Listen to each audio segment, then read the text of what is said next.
next presenter from the Bermuda Advisory Council, Mr. Craige Outerbridge.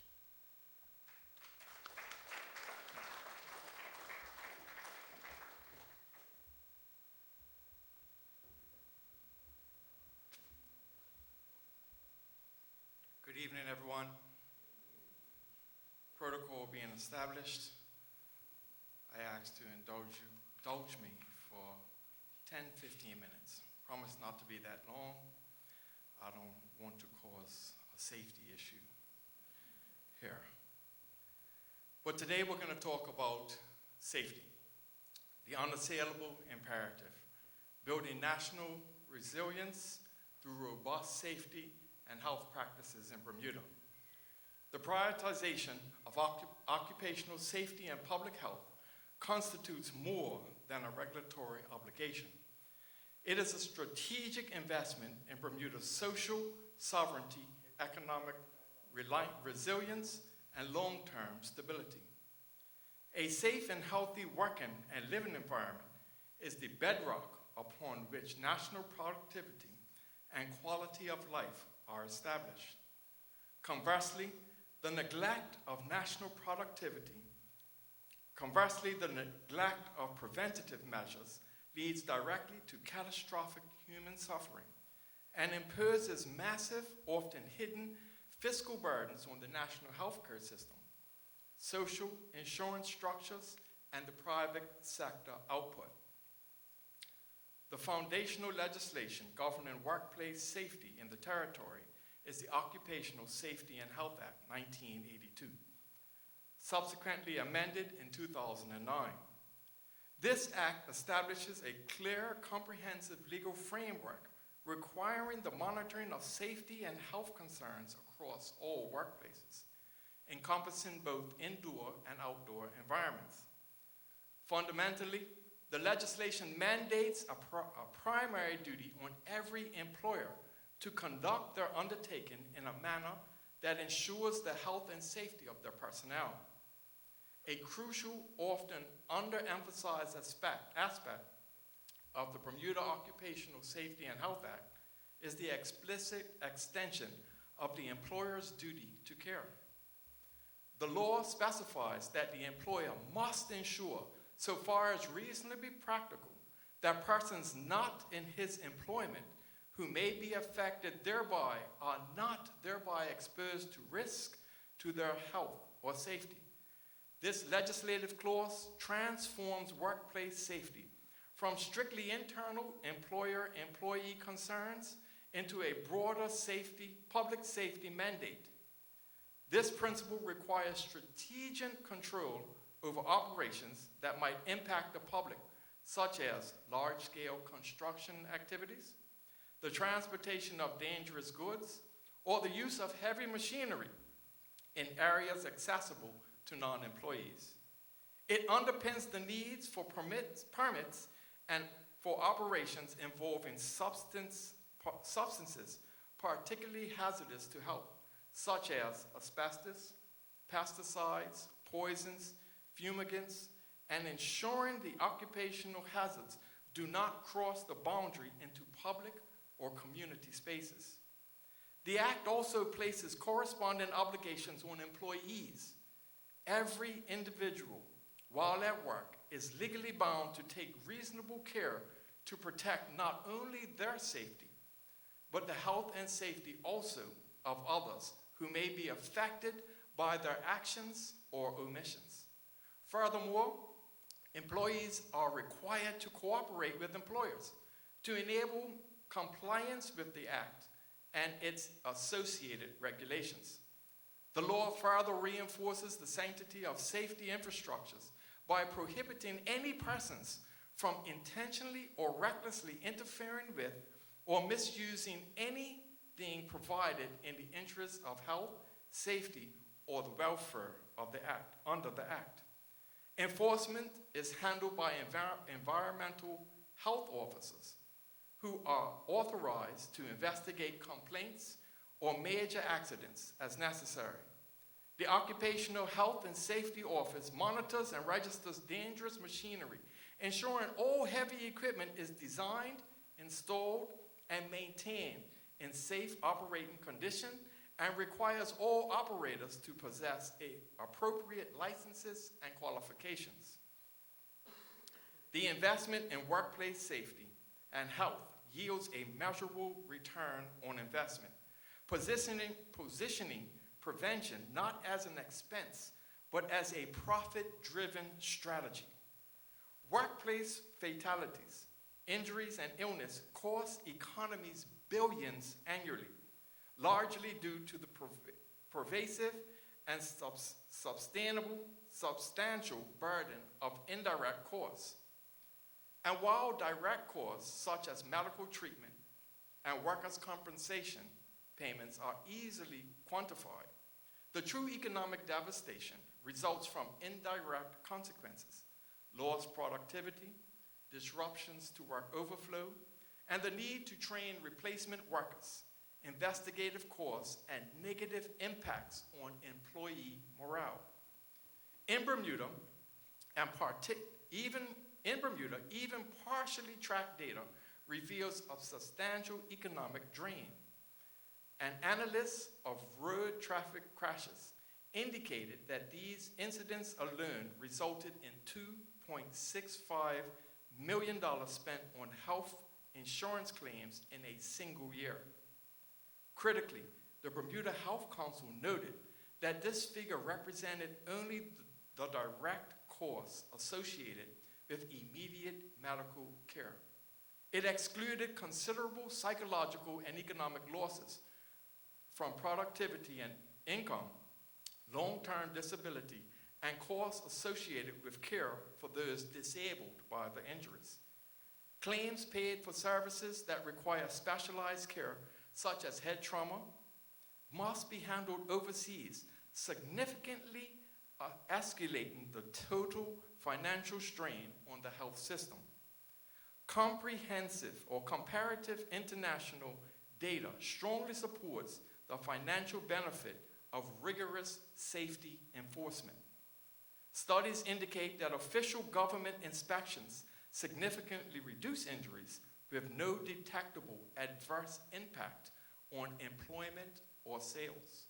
For instance, following inspections in comparable U.S. jurisdictions, firms showed a 9.4% drop in injury claims and saved an estimated average of $355,000 in injury claims and compensation paid for lost work over a 4-year period. This evidence confirms that proactive regulation and effective safety programs are essential drivers of organizational productivity and profitability. However, the ability to optimally target these financial resources towards the high-risk areas is compromised by a lack of public, detailed safety data. While employers are mandated to submit the employer's annual report of accidents and occupational illnesses and dangerous occurrences to the Occupational Safety and Health Office yearly, the findings from this aggregated data are not consistently analyzed and disseminated to the public or even across relevant government departments. If this critical incident data remains confined within bureaucratic structures, regulators are unable to effectively identify the sectors or specific hazards driving the highest risk and cost. This lack of transparency prevents industry-wide benchmarking and undermines the efficiency of targeted inspection and education activities, thereby limiting the realization of safety's full economic return. To maximize the public good and financial efficiency, the robust data collection system already in place must transition towards mandated public analysis and dissemination. The effectiveness of Bermuda's occupational safe and healthy framework is determined by its capacity to identify and mitigate hazards systematically, especially in inherently high-risk sectors such as construction. The Occupational Health and Safety Office maintains a comprehensive regulatory framework focused on several critical areas of hazard control. They are harmful substances, indoor air quality, tobacco control, dangerous machinery, and radiation. Effective hazard mitigation requires adherence to the hierarchy of controls, and this framework mandates the policymakers and employers prioritize higher order controls over lower level, less effective methods. The preferred controls are engineering controls, methods built into the design of equipment or processes to minimize exposure, and administrative controls, changes in work policies and procedures. And the last line of defense is PPE, such as gloves and respirators, personal protective equipment. Regulatory focus must consistently ensure that resources and mandates are directed towards implementing engineering and administrative solutions first, rather than relying solely on the proper use of PPE. And this framework, the robust daily occupational safety and health practices, is intricately linked to the island's capacity for national resilience and disaster response, a synergy coordinated by the Emergency Measures Organization. Bermuda's EMO is charged with ensuring that every resident is prepared for and protected during a wide array of high-impact emergencies. The EMO prepares all government departments and non-government agencies for severe weather events and other potential disasters which may affect the island. Its comprehensive scope of responsibility includes coordinating response, recovery for hurricanes and severe weather, pandemics, major oil spills, air crashes, major cruise ship incidents, tsunamis, and terrorism. The EMO acts as a central coordinating authority, bringing together the combined resources of government, utilities, and private agencies. It issues standing instructions annually and activates a command post when a major threat, such as a hurricane, is approaching. And this structured approach emphasizes the importance and synchronization and preparedness across all sectors, requiring residents to establish family emergency plans, check school emergency plans, and prepare emergency kits containing essentials like cash, batteries, blankets, and personal documents.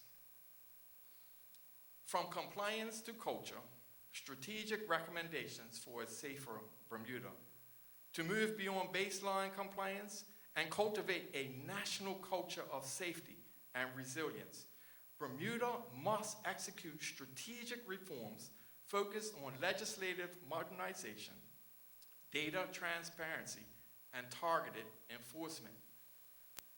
The Foundational Occupational Safety and Health Act must undergo a comprehensive legislative review to ensure alignment with modern global risk management standards.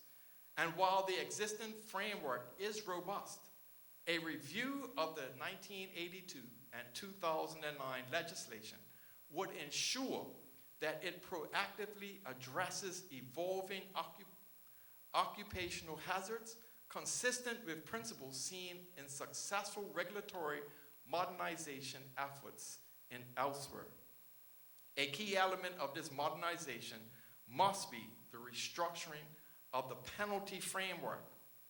Currently, the cost of injuries are significant to the society, yet the penalties for severe violations must be economically rationalized to guarantee compliance. Fines for negative or major breaches must significantly outweigh the financial benefit derived from non-compliance, thereby ensuring that safety is the most profitable business decision. Furthermore, adopting streamlined dispute resolution mechanisms such as specialized occupational safety and health tribunals could expedite enforcement and regulatory consistency. The greatest structural inefficiency identified across occupational and transport safety sectors is the disconnect between mandated data collection and the public data analysis. Bermuda already requires the submission of detailed occupational health and safety reforms and collects comprehensive police collision reports. The failure to aggregate, analyze, and publish this anonymized data prevents critical systematic improvements. A public safety data initiative conceptually modeled after highly successful grades on license systems for food establishments is necessary. And this initiative would mandate the centralized publication of key safety metrics, such as lost time injury rates by sector and detailed road collision data on an annual basis. The rationale is manifold. Public disclosure creates corporate accountability, enables the private sector benchmarking, and ensures that the Occupational Health and Safety Office and Road Safety Council can deploy their resources optimally to ensure all the areas of highest risk. Furthermore, data integration is paramount for national security. Occupational safety and health data concerning the inventory and location of highly hazardous substances and high-risk equipment must be directly integrated into the Emergency Measures Organization Strategic Planning Database. This immediate access to fatalities and injuries and the specific vulnerability of motorcyclists, 55% of fatalities, and victims of distracted driving, 21% of accidents. Enforcement efforts against known high-risk behaviors, speeding, impaired driving, must be intensified. This targeted approach, derived from the epidemiology of local crashes, is essential for reducing and continuing massive societal costs associated with road accidents. In conclusion, the requirement for robust safety and health practices in Bermuda is a continuous, evolving necessity, driven equally by moral responsibility and economic prudence. Bermuda already possesses the legal foundation, the administrative capacity, and successful policy models to enforce world-class safety standards. The path forward requires a unified commitment to transparency and modernization.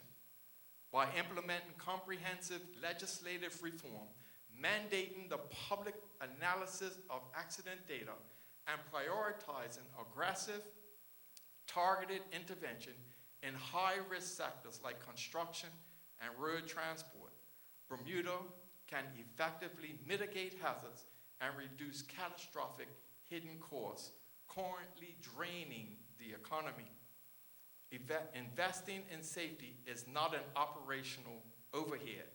It is a foundational investment in preserving human capital, strengthening national resilience against all threats, internal and external, and securing the island's prosperous future. We all have a role to play in safety and health. Let's all do our part.